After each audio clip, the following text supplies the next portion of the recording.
Hello to everyone present today. I am Adekunle Ajayi, and I will explain to you about executive leadership negotiation skills, which every leader needs to learn. I want to start with a question. Have you ever into a negotiation thinking it was about price, timeless, or deliverables, only to realize halfway through that process that what you were negotiating was trust, ego, and perception? I have, and that moment changed how I understood negotiation, not as a battle, but as a form of leadership. Today, I want to share what I've learned about the art of negotiation, particularly the kind that executives must practice, the kind that shapes vision, influences teams, and secures the future of an organization. The way I define negotiation differs from the traditional views, which see it as a competitive battle for zero sum. The strategic leadership tool of negotiation functions as a human based method which generates value and influence while preserving relationships. Leadership experience spanning multiple years has proven that executives achieve success through their distinct negotiation approaches rather than their negotiation abilities. Executives achieve their rise to power through their ability to handle negotiations differently than others. Executive level negotiation operates through different principles than what lower level leaders experience during their negotiations. Frontline staff members focus on achieving specific results through their negotiation. Executive level negotiation focus on protecting organizational reputation and advancing strategic vision and long-term planning. Leadership credibility directly depends on how well we handle our words and our listening skills and our ability to pause and our response methods. The way we negotiate reveals our level of trustworthiness to others. Executive level negotiation demands three specific mental approaches from leaders. Negotiation is not an event, it's a relationship. If people only hear from you when you need something, you have already lost leverage. Power comes from preparation, not position. Research shows that the party with more preparation wins 80% of negotiations, regardless of title. Influence beats authority. Executives achieve superior outcome through persuasion instead of using the authority to control others. The process of negotiation transforms into an artistic discipline. At this point, I will present five negotiation stages which have transformed my leadership approach. Step one, preparation, where leverage is born. Most executives fail to recognize the significance of this preparation step. I used to be one of them, but preparation requires more than collecting information for negotiations. The process requires these essential elements: understanding the core reason which drive the other party's action, identifying your best alternative to negotiated agreement, which is called partner, separating positions from interests, and asking what is driving their behavior. A negotiation is won before the process begins. Step two, opening and framing. Set the tone or someone else will. The initial atmosphere you create will determine if the discussion will evolve into a collaborative effort or turn into a confrontational exchange. Executive leaders use their power to define the negotiation process through three essential steps.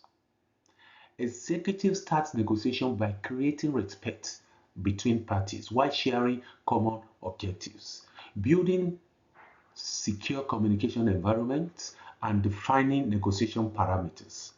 My mentor once shared with me that wrong initial impressions will destroy all future trust between people. Step 3, exploration. Ask, don't assume. This is where listening becomes your real power. At the executive level, exploration means asking. The ability to listen effectively becomes the most powerful tool during this stage.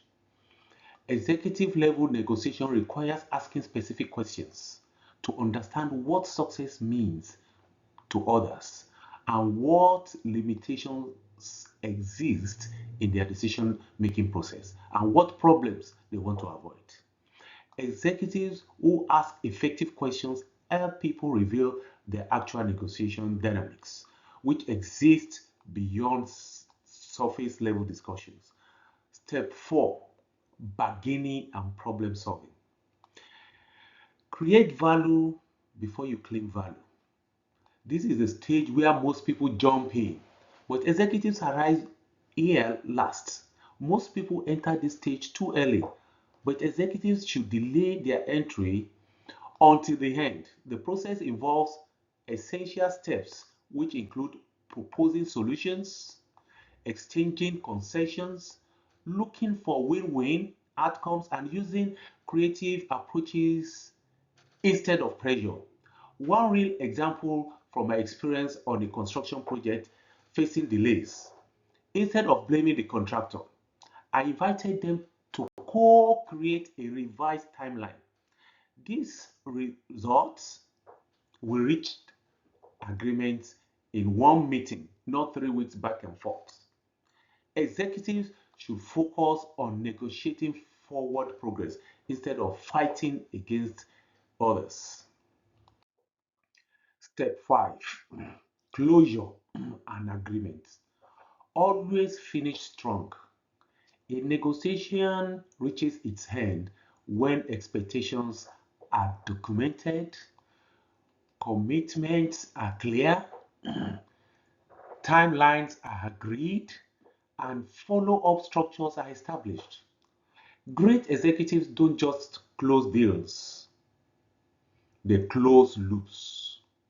Executive level negotiation requires more than tactical skills because it's more about presence. Executive composure, your emotional states, creates a mirror effect on people who interact with you. Your abilities to stay calm during negotiation creates an environment where others can share their truth without fear. Strategic silence. The absence of words in a conversation contains valuable information which people can use. Through strategic silence, you can extract additional information from others while they develop their thoughts and evaluate their current positions. Empathic assertiveness, the ability to show empathy while maintaining strength, defines the negotiation approach. The statement combines two elements which sound like this: I understand your concern. Here's what we need to move forward. This is how executives negotiate without breaking relationships. From the formative assessments, one insight stood out for me. What works for others may not work for me, but authenticity and truthfulness always work. My strength is relational negotiation. I build trust, I clarify expectations early, and I never negotiate in a way that damages long term collaboration. One lesson I learned from a renegotiation: when both sides feel hard, solutions come faster. Negotiation is not a performance, it is a leadership discipline built on clarity, empathy, and strategic thinking. In closing, negotiation is not just a skill for executives. It is the heartbeat of leadership itself. If you can negotiate well, you can lead well because negotiation is influence. Influence is trust, and trust is leadership. Thank you.